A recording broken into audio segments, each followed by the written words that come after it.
সাগর পূর্ণতা পায় না, সাগর স্থির থাকে। তেমন অনন্ত কোটি জন্ম তোমার নাম রূপ লীলা কানে গেলেও যেন কানের ছিদ্র বুঝে না যায়, কানের ফুটানি বুঝে না হয়। আমাকে এই বর দাও।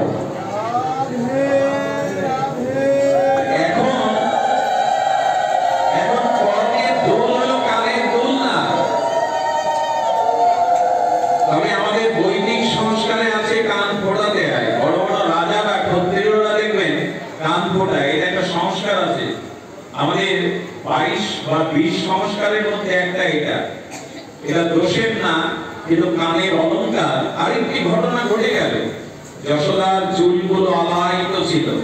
মন্থন করতে গেলে শরীর একটু হেলে তুলে যায়, তো চুলগুলো ধুলায় রুটোপুটি খায়। এই চুলগুলো মালতীর মালা দিয়ে বেষ্টন করে রেখেছে, ভারী মালতীর মালা।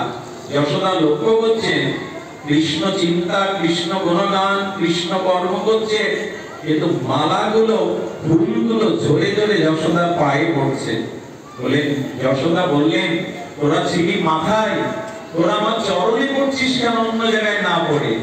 ফুলগুলো যেন উত্তর দিচ্ছে যশোদার বিবেক হয়ে, ভাগবত হয়ে, ওমা, যারা গোবিন্দের লীলা কীর্তন চিন্তা করে, যারা ভগবানের স্মরণ মনন করে, তাদের মাথায় ভারী বোঝা থাকে না।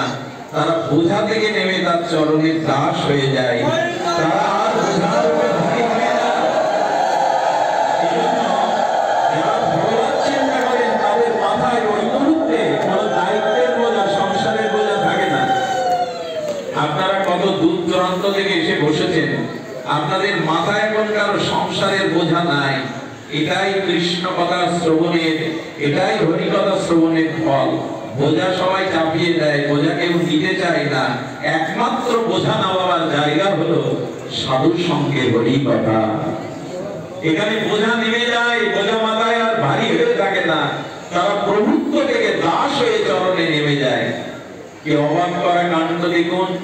কৃষ্ণ ঘুম থেকে উঠেছেন, রাতে মা তার কমলাক্ষ নয়নে সেই কাজল দিয়েছিল। কৃষ্ণ ঘুম থেকে সেই কাজল মুছছে। আহা, ভগবানের কি রূপ!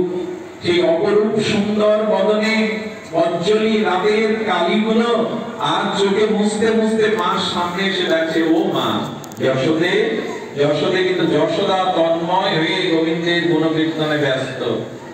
সুখদেব গোস্বামী তত্ত্বে ঝংকার দিয়ে বলে যে, এই দেখো, মন প্রাণ দিয়ে যদি ভগবানকে ডাকা যায়, তখন ভগবানের কাছে তোমায় যেতে হয় না। এই দেখো, ভগবানই ভক্তের কাছে চলে এসেছে।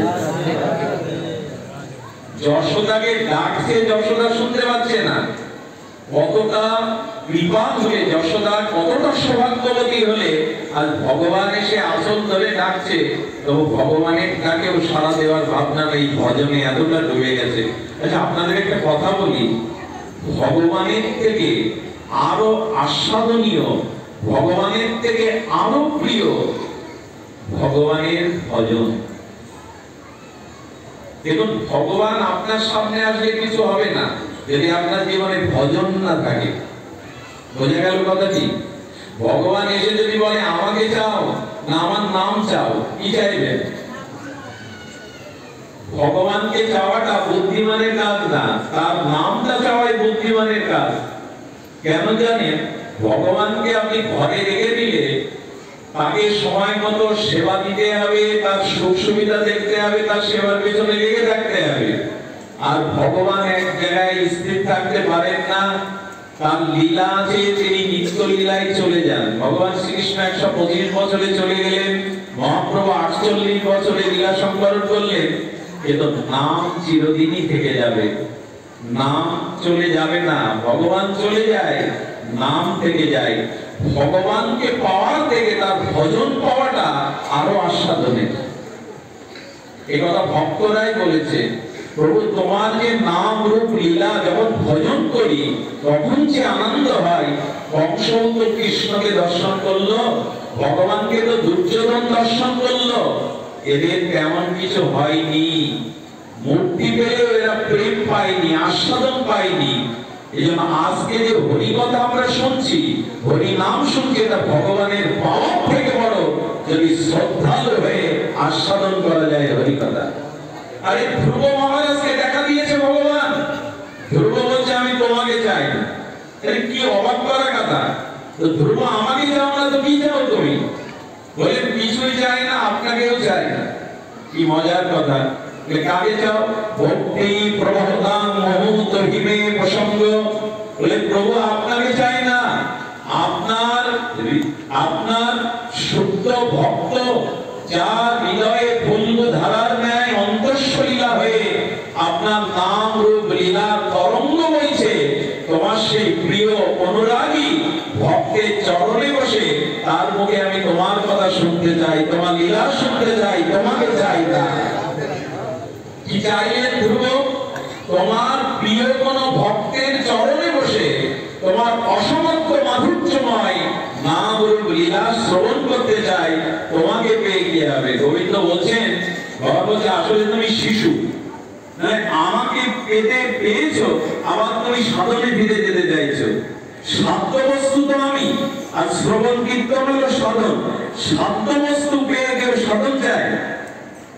তখন ধ্রুব বললেন, প্রভু আপনি ঠিক বলেছেন আমি শিশু, তবে আপনাকেও একটা কথা বলি, যার মুখে গহ্বরে দন্ত নাই, শিশু, তার কাছে একটা ইক্ষুদণ্ড আট দিলে সে চর্বণ করে রস পেতে পারবে? আমি তো শিশু, আমি তোমার মহিমা কি বুঝবো? তোমার ভক্তরা যখন ভক্তির দ্বারা অনুরাগের দ্বারা তোমার নাম রূপ লীলা ভজনের দ্বারা নিষ্কাশন করে রস আমাকে দেবে, শিশুদের ওটাই ভালো, তোমার রস পান করা। আগে দিলে শিশু রস নিঃশ্বাসন করতে পারবে না। আচ্ছা ধ্রুব, তুমি মুক্তি চাও না? এই জন্ম মৃত্যু চক্র থেকে, ওই সব থেকে মুক্তি চাও না? আমি মুক্তি চাই না, মুক্তি আমার পেছনে ছুটে বেড়াবে। 5 বছরের বালকের ভগবত জ্ঞান কি করে? বলে প্রভু যাদের মদিরা পান করা অভ্যাস, মদ, তারা সন্ধ্যার কালে 1-2 বোতল মদ খেয়ে নেয়, খেয়ে ওই দুলতে থাকে, মদে মাতোয়ারা হয়ে মাতাল হয়ে দুলতে থাকে। আর প্রভু দুলতে দুলতে তাদের অঙ্গের বসন কোথায় খুলে যায়, খুলে পড়ে, ওরা নিজেরাও বলতে পারে না। আমি যখন তোমার ভক্ত সঙ্গে তোমার নাম রূপ লীলা এই অমৃত পান করতে করতে আমিও যখন তোমার নামে তোমার প্রেমে মাতোয়ারা হয়ে যাব, তখন আমার মুক্তি কখন খসে পড়বে আমার জানার দরকার নেই, মুক্তি এমনিই খসে পড়বে। তোমার নাম রূপ লীলা শ্রবণের ভাগ্য দাও। এই হলো সিদ্ধান্ত। ভগবানকে পেয়ে আমরা খুব আস্বাদন করতে পারবো না যদি ভজন না থাকে। এই অনুরোধ করবো, আসুন আমরা ভগবানের ভজন করি। ভগবানের ভজনের মধ্যে দিয়েই আছে এই পরম প্রাপ্তি। আমাদের বিচার, আমাদের বিবেক শুদ্ধ হবে ভগবানের ভজনে। যশোদা মার পেছনে গোপাল কাঁদছে, আর কাঁদতে কাঁদতে আপনারা জানেন যশোদা যখন চেতনা ফিরে পেলেন, গোপালের কোলে উঠে 3টে লীলা গোবিন্দ দেখালেন যা বিস্ময়কর, যা সম্ভব না, কিন্তু সেই অসম্ভবকে সম্ভব করলেন। ভক্ত ভক্তিতে বিবশ স্বয়ং ভগবান। এখানে তো ভগবান নয়, এখানে যশোদা নন্দন, ব্রজেন্দ্র নন্দন। কি দেখালেন?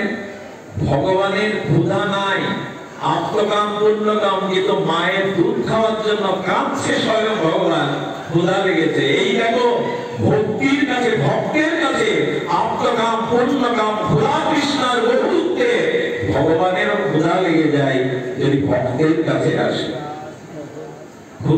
ক্ষুধাটা মানে তো কামনা, দুধ পান করার কামনা। কামনা কি ভগবানের মধ্যে থাকে?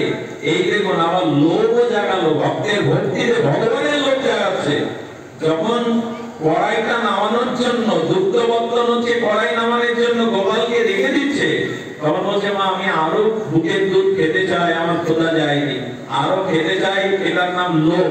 এটাও জেগে যাচ্ছে। আচ্ছা ভগবানের ক্রোধ আছে তো?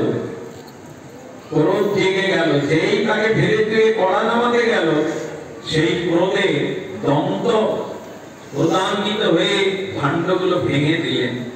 ভগবানের কামনা, ক্রোধ, লোভ জাগিয়ে দেয় ভক্তের ভক্তিতে। আচ্ছা অপরাধ করলে পায়ে বাঁধতে হয়, হাতে বাঁধতে হয়, উদারে বাঁধলেন কেন যশোদা? অপরাধীকে বাঁধি কোথায় আমরা? হাতে বা পায়ে। কিন্তু দামোদর কেন উদরে বাঁধলেন কেন? আসলে যশোদা গোবিন্দকে যশ দিতে এসেছেন। শোনো ভগবান, তুমি যদি যশোদার কোলে না আসতে তোমার এত যশ হতো না, এত খ্যাতি হতো না। উনি তোমার উদরে না বাঁধলে তোমার নাম দামোদর হতো না। ভক্ত ভগবানকেই যশ দিচ্ছে, ভগবানকে আনন্দ দিচ্ছে। এ ভক্ত যে ভগবানকেও আনন্দ দিতে পারে, আনন্দময় সচ্চিদানন্দ ভগবানকে আনন্দ দিতে পারে। ভগবান আনন্দ পান কার কাছে? ভক্তি এবং ভক্তের কাছে। আর সেটা অর্জন করতে গেলে সাধু সঙ্গে ভজন চাই, নিষ্কাম ভগবানের উপাসনা চাই, কিছুই চাই না। ইহকাল পরকালে তোমার কাছে কারো কাছে কিছুই চাই না, যেন তোমার ভজন করতে পারি। ছোট একটা দৃষ্টান্ত দিয়ে আজকে পাঠ বিশ্রাম করি। তাপ প্রবাহ অনেকেই কষ্ট